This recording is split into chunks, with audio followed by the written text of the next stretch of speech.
Besides of the religion, our confidence of emotion can also affect our behavior, and it also will lead to irrational decision making. Okay, for example, let's say someone or the investor is very overconfident with the stock market. They possibly will invest more and more without checking whether it is actually a good decision or not. Another factor might be leads to short-run trends. We should understand that short-run trend is actually misleading. The stock market, for example, in the short run, we can see that the market is always seems good and it is increasing. Nevertheless, in long run, we can see the fluctuality or the volatility where the stock market might be increase or decrease over the long run, and it is actually true. And sometimes people tend to misjudge the scale of the risk. The risk possibly is actually small, but in the head of the investor or an individual, they think that the risk is actually big. Therefore, for an individual who think that the risk is huge in their head, but in reality the risk is actually not that big, therefore it will lead them to put them in a dangerous situation for a short period of time. They feel it is dangerous for them, but actually the market is stable. So this is a part of the factor where humans are not able to grasp the risk, whether it is a huge or big, and it actually influences their decision. If they think that the just a slight decrease in the stock market will affect their decision, will affect their investment, then they will rushingly try to take out their money as fast as possible from the stock market, and it is actually not good for the economy. Another factor is what we call as mental denial of the risk. This is very common. For example, if someone already set in the head that I will not going to invest in the stock market because I will lose my investment. I will lose all of my investment. This is a mental denial where in reality, actually it is not the case. Stock market is high in risk, but at the same time, in a good time, it really brings profit to an individual or to the company. Now we are going to look at what actually influenced the buyer's attitudes. It can be because of accessibility bias, intimacy bias, evidence bias, as well as illusion of control bias. As for accessibility of bias, if your mind thinks that particular situation or that particular risk, that particular problem is real, then it will be real to that particular individual only. Okay, for example, if you think that if something happened to you, if your car hit by another car, then it is very difficult for you to get the insurance, which is actually wrong. Then it is actually something that has been set in your head only, and you think it is real. But in reality, it is not the issue. If something happened to you or to your car, and at the same time you have an insurance, then you can get covered by the insurance.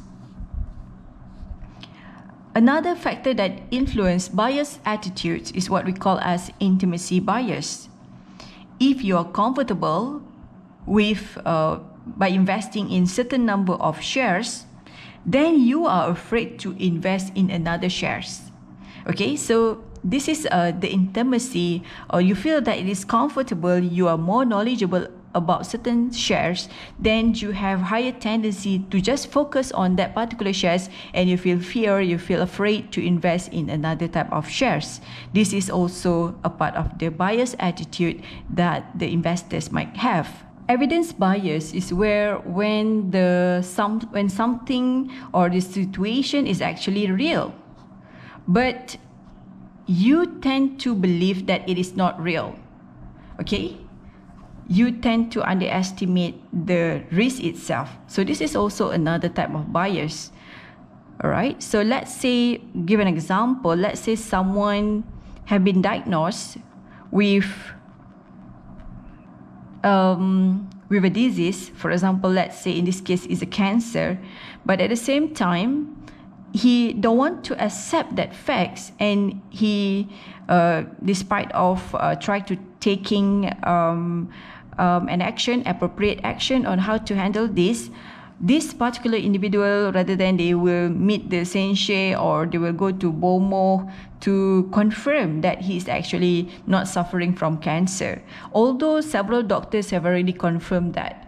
Therefore, this is also a part of the evidence bias, where they neglect the real evidence that has been found that the risk actually happened, but they tend to underestimate risk by finding another opinion. Another types of bias is what we call as illusion of control bias. All right, because an individual, they think that they will, if they have control of the situation, they will feel less fear. Okay, all right, this is actually if they think that they have control of that particular situation, they feel less fear. But it doesn't necessarily mean that this is correct at all the times. By taking an example, okay, let's say you are sitting, let's say you are in a car with your friend, and your friend is driving, is the driver of the car, while you are sitting next to her. But you know that your friend is actually a good driver, but you always feel not that comfortable, in the sense that you feel that if you drive the car, you can drive better. So that is a part of the illusion of the control bias. But in reality, if whether it is you who drive the car or your friends who drive the car, both of situation can also lead to accident if it is something that like that has been said.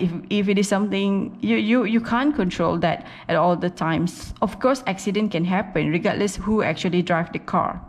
Therefore, the feelings that you actually can control the situation, then you can feel safer, it doesn't necessarily correct. It is actually based on what you think actually. All right, now we are going to look at risk personality.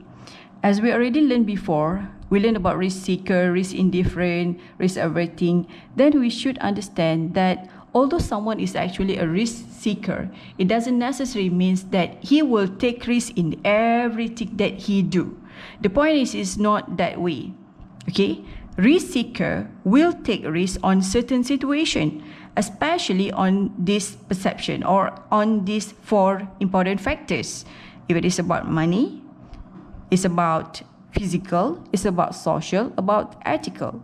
The risk seeker are not going to take risk about something unnecessary for him to take risk.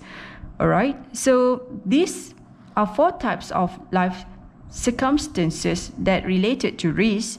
Let's say in the aspect of monetary, risk concerning the loss of capital. On the physical, risk concerning loss of life. Social, risk concerning loss of face. Ethical, risk concerning loss of freedom, for example. For those who like to take risks on many aspects in life, we call it as risk seeker. And this is actually dangerous. If someone is constantly want to take risks in all aspects of life, then it will lead to unhealthy situation. Thrill seeker, one side, is good in the sense that it provides an individual with the freedom and room to be creative.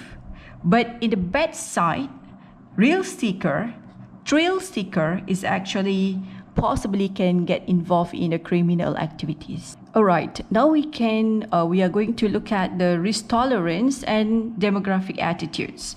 If you see these 5 demographic characteristics, you can actually assume what will be the level of risk tolerance of an individual.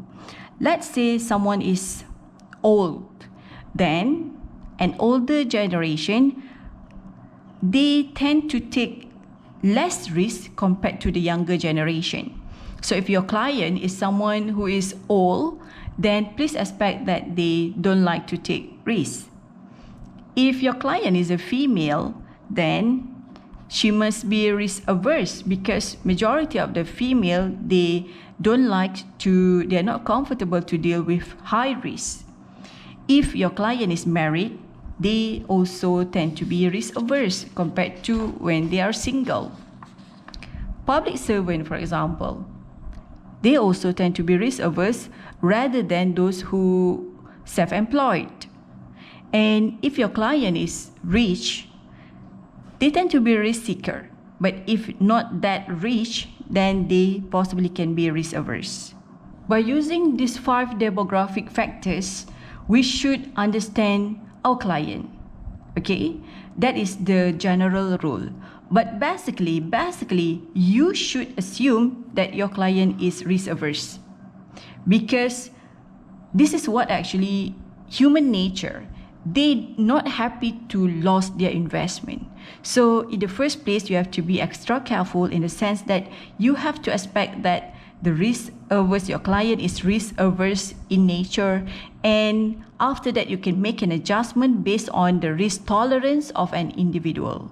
Therefore, it is important for you to have a good communication and interaction between you and your client to make sure that you can get a good decision.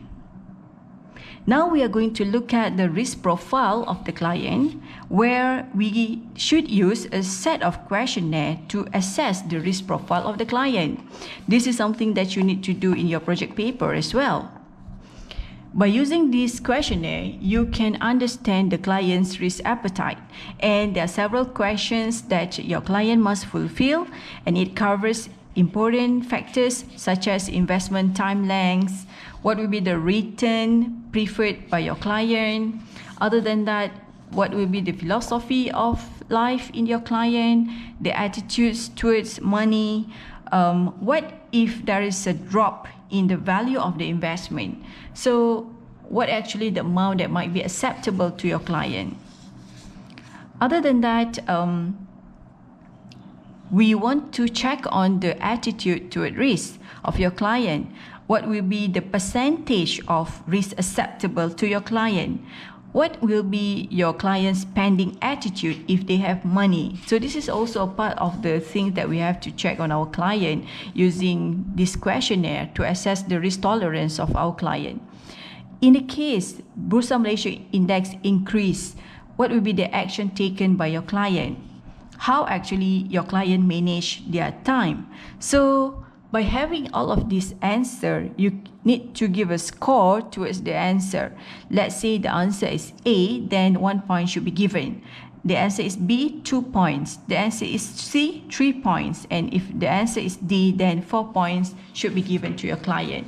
Therefore, once you already calculate the score, then you can classify whether your client actually fall into conservative investor, moderate investor, or aggressive investor. If your client is a conservative investor, it means that you have to invest in a safe investment. If your client is falling under moderate investor, you can take some degree of risk. But if your client is aggressive investor, you are ready or willing to trade in high risk for higher return. That's all for this video. Thank you very much. Have a nice day to all of you. Bye-bye.